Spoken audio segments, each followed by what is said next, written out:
What's up mga kakosa? Welcome sa ating panibagong vlog.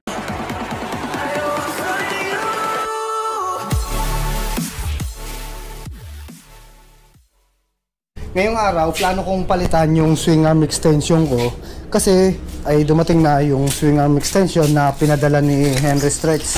Ang problema kasi nitong swing arm extension ko, ako ang gumawa nito. Dahil hindi pa naman talaga ako sanay gumawa ng swing arm extension, meron akong pagkakamali dito sa pagkakagawa ko. Yung angle bar ko na nilagay dito sa loob ay umabot hanggang dito sa may kalahati ng butas eh, ano. Kaya nagiging problema ko, hindi ako makapaglaki ng sprocket kasi hindi ko mai-adjust, hindi ko maitulak dito, hindi ko maisagad. Same size din siya, 6 inches din yung haba nitong pinadala niya. And meron pa akong i-share sa inyo, meron dito akong kasama na panlagay natin sa swing arm. At ngayon natanggalan natin yung 4 na bolt, kailangan na lang natin tong tanggalin, itong extension na to, para mapalitan na natin ng bago. Mahirap na lang tanggalin to kasi sa tagal na nakakabit nito, baka kumapit na yan, mga kalakalawang.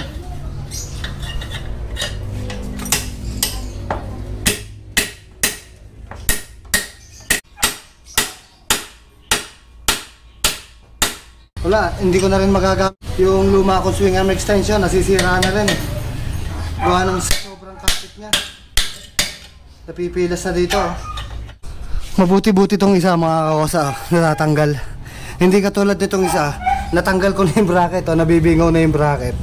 Hindi pa rin siya natatanggal, wala pa rin kagalaw-galaw. Buti ito nahuhugot na oh. Ayan, may clearance na siya. Ay. Sakit. Ay.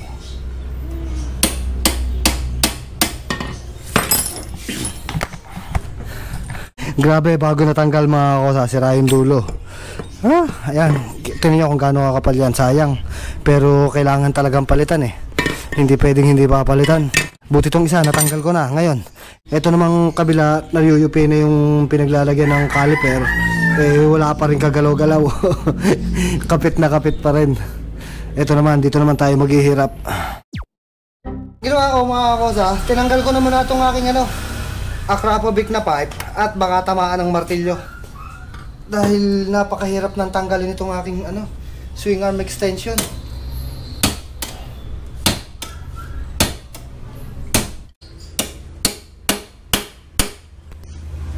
Putol. Sobrang tigas, putol.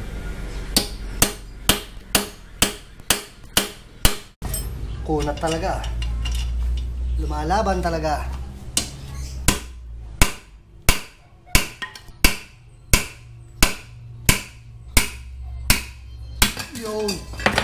Ngayon, natanggal na natin at buksan na natin yung swing arm extension na pinadala ni Henry Stretch.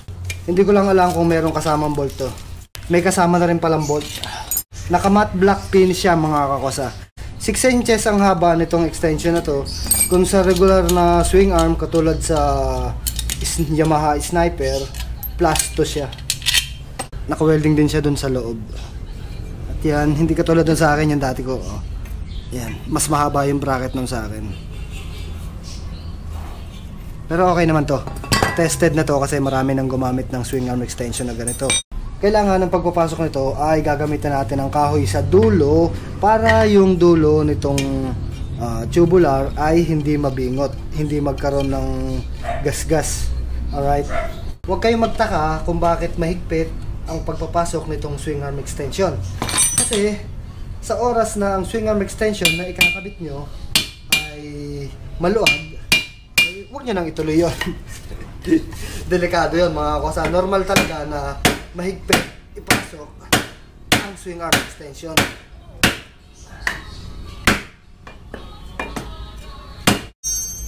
Grabe, ang tigas. 1 hour later. Hindi ka madali sa martilyo ha. Masok ka ngayon.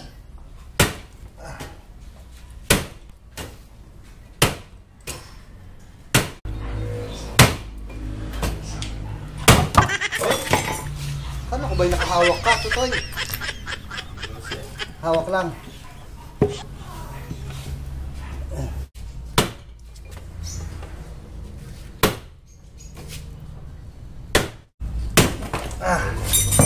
Tulog na yung kahoy, hindi pa pumasok.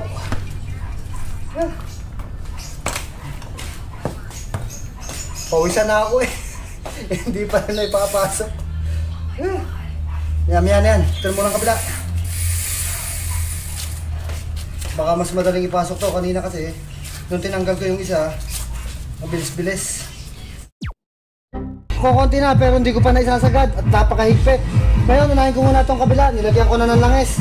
Hindi na ako makapag-video ng ayos kasi lakas ng tugtog dun sa kabilang bahay. Hindi naman natin masitay. A few moments later. Ngayon mga kosa, okay na sa wakas. Naikabit ko na itong swing arm extension. Sa sobrang hirap ikabit mga kakosa, nagkanlapnos yung kamay ko ah. Ngayon, itotornilyo na lang natin to para maibalik na natin tong gulong natin. Grabe, pahirap ang inabot ko dito bago maipasok to. Dahil sa sobrang higpit ipasok ito mga kakosa, hindi ako mag-aalangan dito na matatanggal pa to. Kaya sobrang tibay ng pagkakapit nito. A few moments later. Finally mga kakosa, natapos na rin yung kinakabit natin na swing arm extension. Ayan na siya.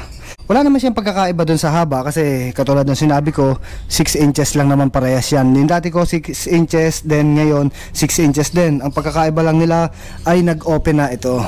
Yung sa gitna niya, nawala na yung nakaharang na bakal.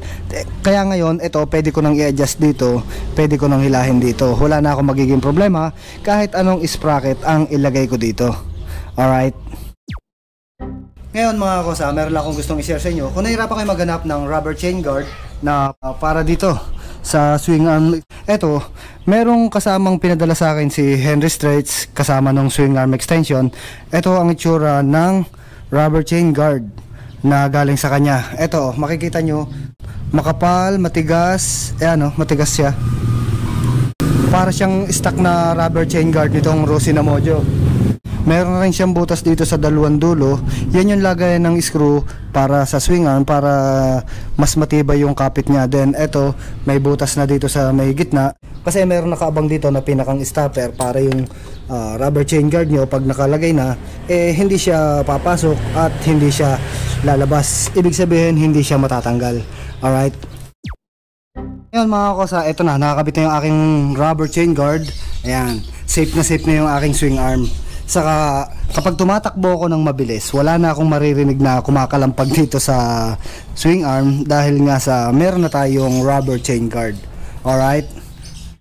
Okay, ngayon mga kakosa, kung gusto nyong magkabit ng swing arm extension at kung naghahanap din kayo ng rubber chain guard na katulad nung kinabit ko, PM nyo lang si Mr. Henry Straits. Alright? So paano mga kosa, dito nga tatapusin ang vlog na to. Laging tandaan, ride safe always. Peace!